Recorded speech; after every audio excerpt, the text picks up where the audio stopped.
Hello students, आज हम start करेंगे अपना नया चैप्टर 6 रिटायरमेंट और डेथ ऑफ अ पार्टनर। तो रिटायरमेंट और डेथ ऑफ अ पार्टनर में सबसे पहला जो पार्ट है वो किसका है? रिटायरमेंट का। रिटायरमेंट से रिलेटेड हमें पढ़ना है कि रिटायरमेंट होता क्या है। तो देखिए रिटायरमेंट क्या दिया है। Retirement of a partner means क्या होता है? Retirement of a partner means retiring from the firm से रिटायर होना, उसी को बोलते हैं रिटायरमेंट ऑफ अ पार्टनर। तो जितने भी पार्टनर हैं उन सब के पास कुछ राइट होता है रिटायरमेंट को लेके, ठीक है। और उस राइट को यूज करके वो फर्म से रिटायर हो सकते हैं एक प्रॉपर नोटिस देके, जो भी टाइमिंग डिसाइड किया गया होगा कि अगर कोई नोटिस आपको देना है तो इतने दिन के पहले, 1 महीने 2 महीने 3 महीने पहले आपको वो नोटिस देनी होगी, फिर उसके बाद वो पार्टनर फर्म से रिटायर हो सकता है। ये राइट उसके पास होता है। और रिटायरमेंट ऑफ अ पार्टनर एक मोड होता है फर्म के रिकॉन्स्टिट्यूशन का। रिकॉन्स्टिट्यूशन का मोड का मतलब क्या है कि उनके बीच का जो रिलेशनशिप है वो चेंज हो सकता है इसके थ्रू भी। रिटायरमेंट ऑफ अ पार्टनर, जब भी फर्म में कोई पार्टनर रिटायर होगा तो फर्म का रिकॉन्स्टिट्यूशन होगा। जो पुराना एग्रीमेंट है या जो पुरानी पार्टनरशिप है वो खत्म होगी और नई पार्टनरशिप एग्जिस्टेंस में आएगी, ठीक है। लेकिन फर्म कंटिन्यू चलता रहेगा, फर्म पे कोई इफेक्ट नहीं होगा। सिर्फ रिटायरमेंट यानी उनके बीच का जो रिलेशनशिप है उस रिटायरमेंट से सिर्फ वो रिलेशनशिप, पार्टनरशिप उनका चेंज हुआ है, बाकी कुछ नहीं हुआ। आगे क्या दिया है? द पार्टनर में रिटायर फ्रॉम द फर्म। कोई भी पार्टनर फर्म से रिटायर कैसे हो सकता है? If there is an agreement to that effect. कोई इसके लिए इफेक्ट किया गया कि हाँ इतने दिन के बाद, काम करने के बाद कोई रिटायर हो जाएगा, ठीक है। तो कंडीशन कोई रखा है कि इस कंडीशन पे, या कोई टाइम पीरियड रखा है, इतने टाइम पीरियड के बाद कोई रिटायर होगा। दूसरा, if all the partners agree to his retirement. अगर कोई रिटायर होना भी चाहता है फर्म से और सारे के सारे पार्टनर एग्री हैं कि हाँ आप रिटायर हो सकते हैं, तो ऐसे कंडीशन में भी वो रिटायर हो सकता है। और तीसरा है, if the partnership is at will. At will मतलब कोई टाइम डिसाइड नहीं कि कितने टाइम के लिए जो है पार्टनरशिप की गई है, या कोई प्रोजेक्ट नहीं कि जिस स्पेसिफिक प्रोजेक्ट या स्पेसिफिक वर्क के लिए जो है पार्टनरशिप की गई हो। मतलब उनकी इच्छा पे जब तक वो चाहे तब तक पार्टनरशिप चला सकते हैं। तो ऐसे कंडीशन में by giving a written notice, एक रिटन नोटिस देके टू द रिमेनिंग पार्टनर, जो रिमेनिंग पार्टनर है उनको, of his decision to retire, अपने रिटायर होने के डिसीजन का एक प्रॉपर नोटिस जो टाइम पीरियड है उस टाइम पीरियड में दे करके वो फर्म से रिटायर हो सकता है। अब देखिए, अगर कोई पार्टनर फर्म से रिटायर हो गया तो उसकी भी, जो पार्टनर रिटायर हो रहा है उसकी भी कुछ लाइबिलिटीज होती हैं। तो लाइबिलिटी ऑफ रिटायरिंग पार्टनर क्या है? 2 है। एक है liability for act before retirement और एक है आफ्टर रिटायरमेंट। 2 तरीके की लाइबिलिटी होती है। अब liability for acts before retirement क्या होता है? देखिए क्या दिया, a retiring partner remains liable for all the acts of the firm up to the date of his retirement.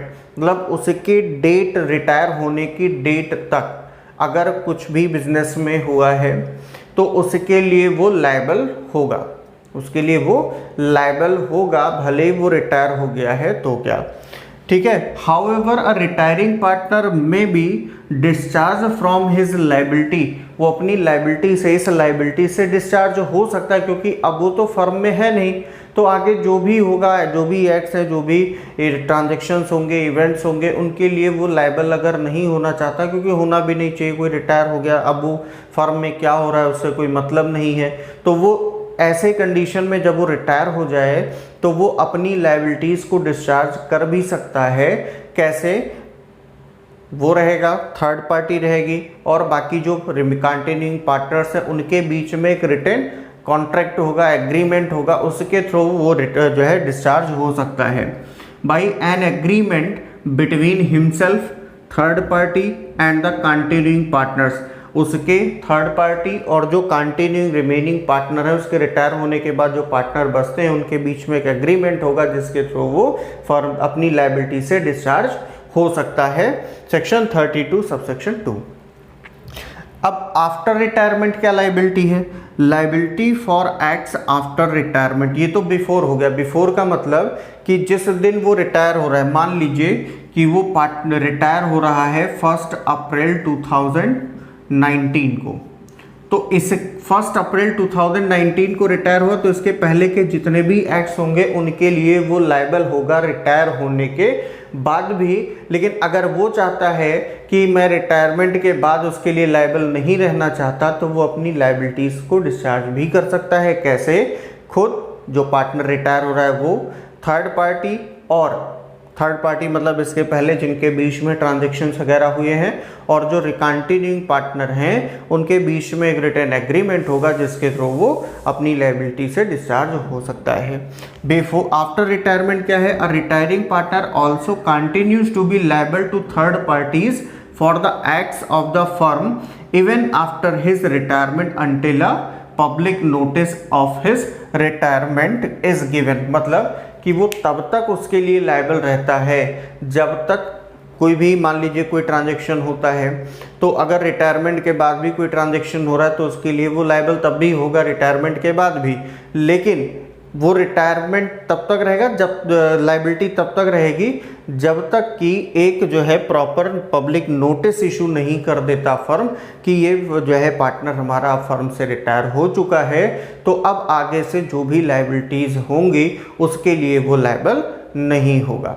तो इस तरीके से ये होता है आफ्टर रिटायरमेंट, यानी रिटायर तो हो गए लेकिन उसके बाद भी आपकी जिम्मेदारी होगी, क्योंकि वो जो थर्ड पार्टी है वो तो आपके कॉन्टेक्ट में भी रहा होगा। ठीक है, हो सकता है वो आपकी वजह से उस फर्म से जुड़ा हो, आप ही की वजह से वो फर्म के साथ ट्रांजैक्शन कर रहा हो, तो लायबल तो आप होंगे, क्योंकि रिटायर हो गए तो भी आप लायबल होंगे क्योंकि आपकी वजह से आया था। लेकिन अगर फर्म कोई पब्लिक नोटिस इशू कर देती है उसके रिटायरमेंट के लिए, तो उसके रिटायर होने के बाद के लिए वो फिर लायबल नहीं रहेगा। सेक्शन 32 सबसेक्शन 3 में ये दिया हुआ है। जब भी कोई पार्टनर फर्म से रिटायर होगा तो कुछ उसके लिए एडजस्टमेंट किए जाएंगे, क्योंकि फर्म का होगा रिकॉन्स्टिट्यूशन। तो फर्म का जब जब रिकॉन्स्टिट्यूशन होगा, चाहे वो change in profit sharing ratio हो, जो एग्जिस्टिंग पार्टनर हैं वो अपने प्रॉफिट शेयरिंग रेशियो को आप बदल लें, या कोई नया पार्टनर एडमिट हो, या कोई रिटायर हो, या किसी का डेथ हो रहा हो, तो जितने भी रिकॉन्स्टिट्यूशन के मोड हैं तो उस कंडीशन में उनके बीच का रिलेशनशिप बदलता है। और ऐसे कंडीशन में हमें कुछ एडजस्टमेंट्स करने होते हैं जो रिक्वायर्ड होते हैं करने के लिए। क्या क्या है? पहला आपका है change in profit sharing ratio, क्योंकि जब भी एक पार्टनर फर्म से रिटायर होगा तो उनका रेशियो बदलेगा। अब रेशियो कैसे बदलेगा? देखिए, जैसे मान लीजिए कि 3 पार्टनर हैं, A B C पार्टनर हैं, प्रॉफिट शेयरिंग रेशियो 3:2:1 है इनका। पहले से प्रॉफिट हो रहा था 60,000, तो A को कितना मिलेगा? 30,000, B को कितना मिलेगा? 20,000, और C को कितना मिलेगा? 10,000 मिलेगा। ठीक है, लेकिन अगर मान लो कि B रिटायर हो जाए, B क्या हो? रिटायर हो जाए, तो बचा कौन? A और C। मान लो कि A और C ने डिसाइड किया कि फ्यूचर में हम प्रॉफिट को बराबर बांटेंगे, तो अब A को कितना मिलने लगेगा? 30,000 और C को 30,000। यानी कि यहाँ पे जो B का शेयर था ये कहाँ पे ट्रांसफर हो गया? C के पास, क्योंकि A का तो वही उतना है। तो यहाँ पे क्या होता है, जब भी रेशियो, कोई भी रिकॉन्स्टिट्यूशन होता है, चाहे वो एग्जिस्टिंग पार्टनर अपना रेशियो बदल ले, कोई नया पार्टनर आएगा तो भी रेशियो बदलेगा, कोई रिटायर होगा तो भी रेशियो बदलेगा। कैसे बदला? देखो, A के शेयर पे तो कोई इफेक्ट नहीं पड़ा, लेकिन जो C का शेयर है वो बढ़ गया। पहले C को 10 मिल रहा था, अब कितना मिला है? 30, यानी कि इसका B का पैसा किसको मिलने लगा? C को मिलने लगा। तो रेशियो यहाँ पे बदल गया। इसलिए पहला काम क्या होगा? एडजस्टमेंट क्या करना होगा? Change in profit sharing ratio, मतलब कि हमें डिटरमाइन करना होगा new profit sharing ratio and gaining ratio. अब नया रेशियो तो हमने एज्यूम कर लिया, हो सकता है ना दिया हो तो हमें निकालना पड़ेगा। गेनिंग रेशियो क्यों? क्योंकि A के शेयर पे देखो फर्क नहीं पड़ा, लेकिन C का शेयर बढ़ के कितना हो गया? 30,000। मतलब जो B का शेयर था वो किसको मिल गया? C को मिल गया। तो C क्या कर रहा है? गेन कर रहा है। तो गेनिंग रेशियो भी निकालना पड़ेगा कि रिटायर होने पे किसी एक पार्टनर के कौन कौन गेन कर रहा है। फिर दूसरा होगा valuation and adjustment of goodwill. जब भी फर्म का रिकॉन्स्टिट्यूशन होगा गुडविल का वैल्यूएशन करना ही करना होगा, ठीक है। इसके बाद उसके लिए हमें कुछ एंट्रीज भी करनी होंगी, एडजस्टमेंट करना होगा। क्यों करते हैं? क्योंकि यहाँ पे जो एग्जांपल लिया इसमें देखिए बी रिटायर हुआ, तो बी जब फर्म में था तो उसने अपना भी कुछ एफर्ट यूज़ किया होगा, जिसकी वजह से जो है फर्म की मार्केट में रेपुटेशन बनी है, तो उसमें उसका भी कुछ ना कुछ इन्वॉल्वमेंट था। इसलिए जब वो रिटायर होगा, अपना प्रॉफिट का शेयर अब छोड़ रहा है, वो नहीं लेगा प्रॉफिट रिटायर होने के बाद, तो उसे उसके बदले कंपनसेट किया जाएगा। और कंपनसेट करेगा कौन? जो पार्टनर गेन कर रहे होंगे उसके शेयर को, जिन्होंने गेन किया होगा वो लोग उसे कंपनसेट करेंगे, ठीक है। फिर इसके बाद तीसरा है revaluation of assets and reassessment of liabilities. जो भी एसेट्स या लायबिलिटीज़ थी, अब रिलेशनशिप चेंज हुआ, रेशियो बदला, तो उनके जो एसेट्स पे राइट थे वो सारी चीज़ें बदल गई हैं, तो इसलिए उसका रिवैल्यूएशन किया जाएगा। और उस टाइम पे जो भी गेन या लॉस आएगा रिवैल्यूएशन करने पे, उसमें जो भी गेन या लॉस आएगा वो जो ओल्ड पार्टनर, पहले रिटायरमेंट से पहले जितने पार्टनर थे उनमें ओल्ड रेशियो में डिस्ट्रीब्यूट कर दिया जाएगा, ठीक है। जैसे बाकी change in profit sharing ratio और जो है एडमिशन में किया है। फिर रिजर्व्स एंड एक्यूमुलेटेड प्रॉफिट्स और लॉसेस अगर कोई हैं तो इनके लिए हमें एडजस्टमेंट करना होगा। बिफोर रिटायरमेंट जितने पार्टनर थे सबके ओल्ड रेशियो में इसे भी डिस्ट्रीब्यूट करना होगा। फिर इसके बाद है computation of retiring partners interest. अगर कोई उसे इंटरेस्ट मिल रहा है या जो कुछ भी मिल रहा है उसे हम उसके अमाउंट को कैलकुलेट करेंगे। And payments to the retiring partner, partners capital account बनाएंगे और उसमें ये डिटरमाइन करेंगे कि हाँ कि जो रिटायर हो रहा है पार्टनर उसको कितना पैसा पे करना है रिटायर होने के बाद हमें उसे, ठीक है। फिर लास्ट है एडजस्टमेंट ऑफ कैपिटल। अगर वो एग्री होंगे तो एडजस्टमेंट होगा, अदरवाइज एडजस्टमेंट नहीं होगा। लेकिन एडजस्टमेंट ऑफ कैपिटल 2020-21 के सेशन में हटा दिया गया है, इसको आपको इस सेशन में नहीं पढ़ना है, ठीक है। तो लास्ट एडजस्टमेंट ऑफ कैपिटल हो गया। तो ये इतने सारे हमारे एडजस्टमेंट हैं जो हमें रिक्वायर्ड है, हमें करने होंगे। एडजस्टमेंट्स रिक्वायर्ड थे on retirement of a partner का पहला point change in profit sharing ratio. अब change in profit sharing ratio में दो काम था, एक तो new profit sharing ratio find करना था रिटायर होने पे किसी एक पार्टनर के, और उसके बाद उसका गेनिंग रेशियो क्या होगा, क्योंकि जो पार्टनर रिटायर हुआ है वो अपना शेयर छोड़ के जा रहा है, इसलिए उसे कंपनसेशन मिलेगा बाय वे ऑफ गुडविल। और वो कितना मिलेगा वो तो गेनिंग रेशियो के ऊपर डिपेंड करता है, भाई उसका जितना शेयर था उसके बराबर तो उसको मिलेगा गुडविल का पैसा एज अ कंपनसेशन। लेकिन जो बचे हुए पार्टनर हैं उनमें से कौन पार्टनर कितना देगा वो गेनिंग रेशियो पे डिपेंड करेगा। जितना वो गेन करेंगे उतने के बराबर वो उसको देंगे कंपनसेशन। तो देखते हैं सबसे पहले क्या दिया है, न्यू प्रॉफिट शेयरिंग रेशियो क्या होता है। Change in profit sharing ratio में न्यू प्रॉफिट शेयरिंग रेशियो का मतलब क्या है कि रिटायरमेंट के बाद जिस रेशियो में रिमेनिंग पार्टनर या जो कंटिन्यूइंग पार्टनर हैं वो प्रॉफिट लॉस को शेयर करेंगे आपस में, उस रेशियो को न्यू प्रॉफिट शेयरिंग रेशियो बोलेंगे। New profit sharing ratio on retirement of a partner is the ratio in which the remaining or continuing partners decide to share future profits and losses। जिस ratio में future में वो retirement के बाद यानी कि profits और लॉसेस को शेयर करने के लिए एग्री हुए हैं, उस रेशियो को न्यू प्रॉफिट शेयरिंग रेशियो बोलेंगे। निकलेगा कैसे, new share of a partner, नया शेयर निकालना है कि कितना शेयर उनको प्रॉफिट का मिलेगा। तो old share plus acquired share, जो पुराना शेयर था प्लस एक पार्टनर रिटायर हो गया तो उसका भी शेयर किसी ना किसी को मिला होगा, ठीक है। तो प्लस करेंगे एक्वायर्ड शेयर तो आ जाएगा न्यू शेयर। अब न्यू प्रॉफिट शेयरिंग रेशियो हम कैलकुलेट कैसे करते हैं वो देख लिए। तो डायरेक्ट दे दिया कि फॉर्मूला है, इस फॉर्मूले पे आ जाएगा, लेकिन दो कंडीशन यहाँ पे दिए हैं। कंडीशन क्या है देखिए, new profit sharing ratio can be calculated by two ways, दो तरीके से कैलकुलेट होता है। तो एक कंडीशन में आपको दिया होगा कि जो पार्टनर रिटायर हो रहा है वो तो रिटायर हो गया, लेकिन फ्यूचर में जो कंटिन्यूइंग पार्टनर हैं वो किस रेशियो में प्रॉफिट को आपस में डिस्ट्रीब्यूट करेंगे वो नहीं दिया, किस रेशियो में आपस में डिस्ट्रीब्यूट करना है वो नहीं है। फिर इसके बाद ये भी नहीं पता है कि जो पार्टनर रिटायर हो गया उसके शेयर को कौन कितना ले रहा है वो भी नहीं दिया। ऐसे कंडीशन में यानी when new profit sharing ratio of continuing partners is not given, simple ऐसा दिया होगा, नया रेशियो नहीं है, ना ये पता है कि कौन कितना ले रहा है, तो एक केस ये हो गया। दूसरा व्हेन रिमेनिंग पार्टनर्स परचेज, यानी कि एक्वायर करेंगे the share of retiring partner in a particular ratio, एक पर्टिकुलर रेशियो में उसके शेयर को एक्वायर कर लेंगे। कि जैसे एक जो है पार्टनर 10,000 रुपये प्रॉफिट जो पा रहा था प्रॉफिट में शेयर, वो रिटायर हो गया, तो एक पार्टनर ने कहा कि मैं 6,000 लूंगा, दूसरे पार्टनर ने कहा नहीं मैं 4,000 रुपये लूंगा, ठीक है। तो ये क्या हो गया, वो एक पर्टिकुलर रेशियो में उसके जो है शेयर को परचेज कर रहे हैं। तो इस कंडीशन में, दोनों कंडीशन में कैसे न्यू रेशियो निकलेगा? पहला वाला तो बहुत आसान है, इसमें दिया है when new profit sharing ratio of remaining partner is not given. ऐसे कंडीशन में जो ओल्ड रिमेनिंग पार्टनर है उनका जो ओल्ड शेयर था वही हो जाता है। जैसे दिया in this case the remaining partners continue to share profits and losses in the old ratio. जैसे मान लीजिए कि तीन पार्टनर हैं ए बी सी, रेशियो है 3:2:1। अभी बी रिटायर हो गया तो बचे कौन, ए और सी। तो पहले केस में ए और सी का शेयर देखो, ए का है 3 और सी का कितना है 1, हो गया न्यू रेशियो, ठीक है।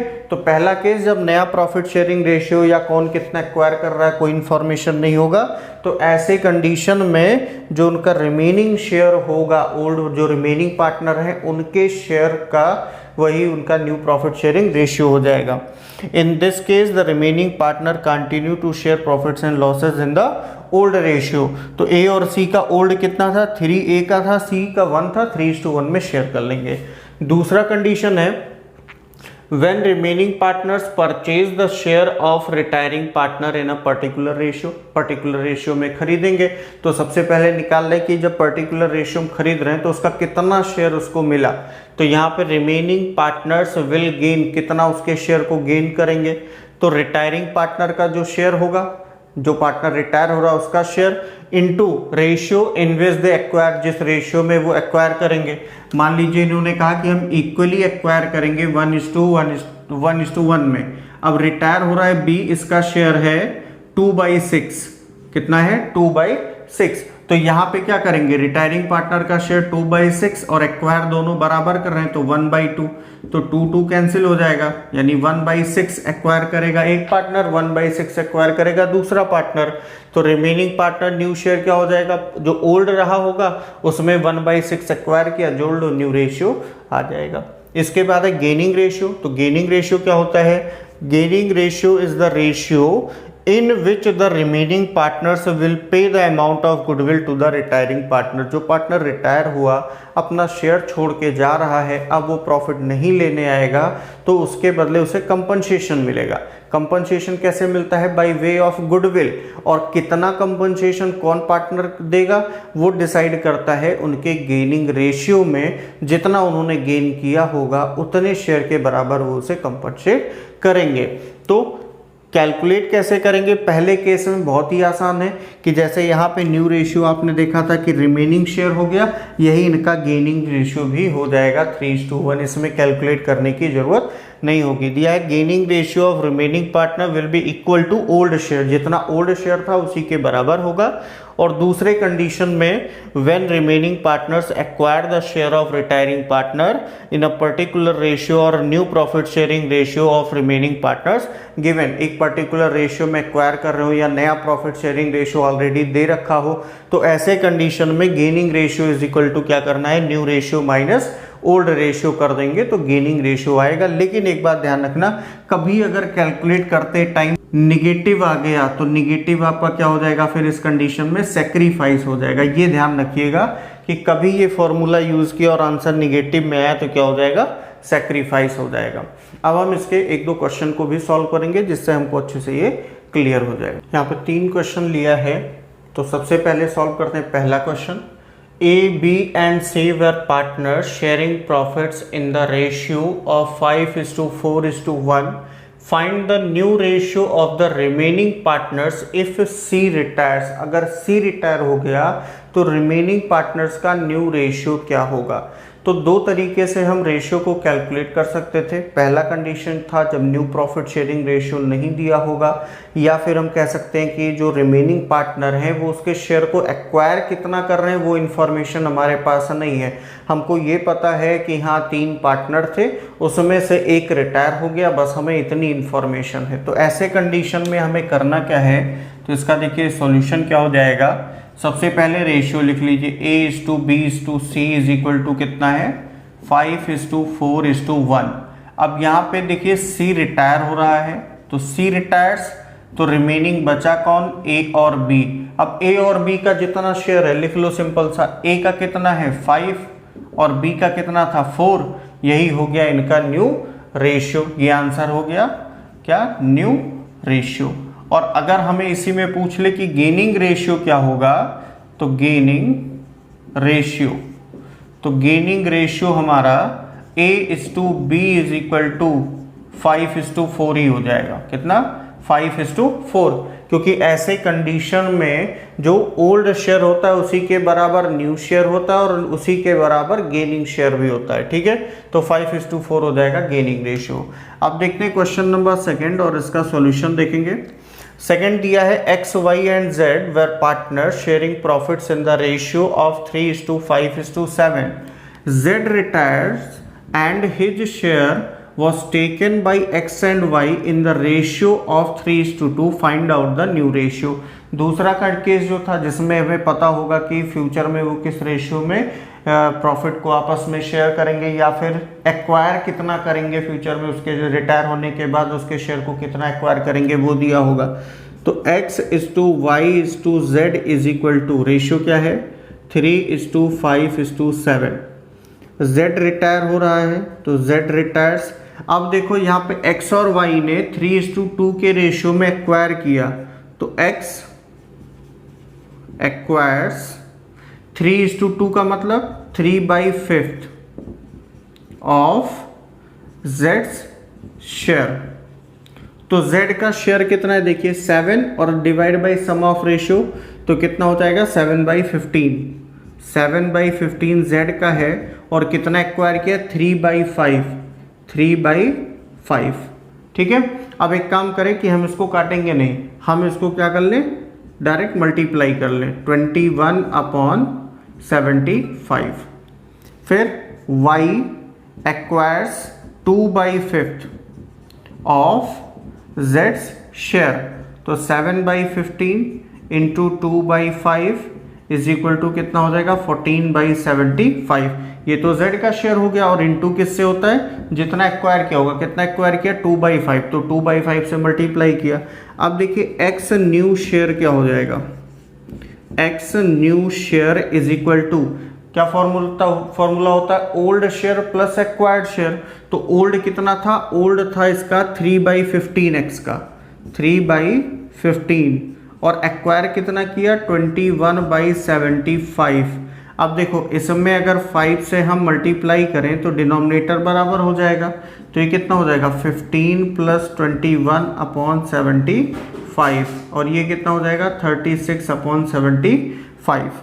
Y का न्यू शेयर कितना हो जाएगा, ओल्ड कितना था 5/15 प्लस एक्वायर कितना किया इसने 14/75, इसमें भी 5 से मल्टीप्लाई कर दो तो ये कितना हो जाएगा 25 + 14/75 39/75। अब रेशियो लिख लो X/Y इज इक्वल टू क्या हो जाएगा 36/75 इज टू 39/75। डिनोमिनेटर बराबर है, हटा देंगे तो ये कितना हो जाएगा 36:39। अभी ये 3 से डिवाइड हो जाएगा तो ये कितना आ जाएगा 3 2 6 3 1 ये आ गया 12:13 न्यू रेशियो आ गया। गेनिंग निकालना हो तो अब गेनिंग रेशियो आराम से निकल आएगा, ओल्ड भी पता है आपको, न्यू भी पता है, ओल्ड जो है न्यू माइनस ओल्ड करेंगे आपका आ जाएगा गेनिंग रेशियो। अगले क्वेश्चन में हमें गेनिंग रेशियो फाइंड करना है तो हम अगला क्वेश्चन सॉल्व करेंगे। क्वेश्चन नंबर 3 क्या दिया है, A, B and C are partner sharing profits and losses in the ratio of 4:3:2। तो देखिए क्या हो जाएगा A/B/C, पहले रेशियो लिख लेंगे 4:3:2। लिखा है सी रिटायर्स फ्रॉम द बिजनेस, तो सी रिटायर हो गया, सी रिटायर्स। फिर क्या लिखा है, A is acquiring 4/9 of C share, तो ए कितना एक्वायर कर रहा है, A acquires 4/9 of C share, तो सी का शेयर कितना है देखेंगे 2/9, और कितना एक्वायर किया 4/9, 4/9 एक्वायर किया, तो ये कितना हो जाएगा 8/81। अब इसके बाद आगे क्या लिखा है, and balance is acquired by B, तो बी एक्वायर्स, बी कितना एक्वायर करेगा, एक्वायर्स सीज शेयर। तो यहां पे देखिए सबसे पहले इसका सी का शेयर कितना था 2/9 माइनस, अब यहां पे देखिए 2/9 माइनस ए ने कितना एक्वायर कर लिया 8/81, तो जो बचेगा वो एक्वायर करेगा। तो 8/81 अगर माइनस करेंगे तो कितना बचेगा, इसमें 9 से कर दीजिए मल्टीप्लाई, तो हो जाएगा 18 minus 8/81 is equal to 10/81। Acquire कौन कर रहा है, बी एक्वायर कर रहा है। तो न्यू रेशियो क्या हो जाएगा, A is new share, A is new share is equal to old कितना है 4/9 प्लस इसने एक्वायर कितना किया 8/81, इसमें 9 से मल्टीप्लाई कर दीजिए, 36 प्लस 8/81 इज इक्वल टू कितना हो जाएगा 44/81। और बी का न्यू शेयर क्या हो जाएगा, ओल्ड कितना था 3/9 प्लस इसने कितना एक्वायर किया 10/81 एक्वायर किया है, प्लस कर लेंगे 9 से इसमें भी मल्टीप्लाई करिए, 27 प्लस 10 ये 10 है अपॉन 81 इज इक्वल टू 37/81। तो a is to B is equal to कितना हो जाएगा 44/81 is to 37/81 is equal to 44 is to 37। अब हमें क्या निकालना है, गेनिंग रेशियो।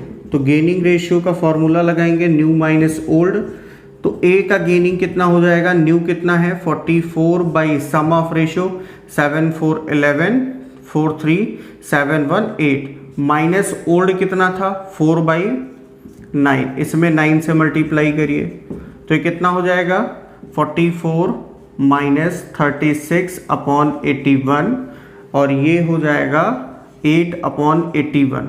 फिर इसके बाद बी ओल्ड न्यू कितना आया है इसका 37/81 माइनस कितना था ओल्ड 3/9, 9 से मल्टीप्लाई करिए, तो ये कितना हो जाएगा 37 माइनस 9 3 27/81 इज इक्वल टू 10/81। तो a is to B is equal to क्या हो जाएगा 8/81 इज टू 10/81, डिनोमिनेटर इक्वल है हटा देंगे 8 इज टू 10 और ये हो जाएगा 4 इज टू 5। तो कितना आया गेनिंग रेशियो 4 इज टू 5। तो इस तरीके से हमें न्यू रेशियो और गेनिंग रेशियो इस चैप्टर में फाइंड करना है, यानी रिटायरमेंट की कंडीशन में। तो अब ये टॉपिक यहाँ पे ख़त्म हुआ। इसके बाद अगली क्लास में हम पढ़ेंगे treatment of goodwill. Thank you.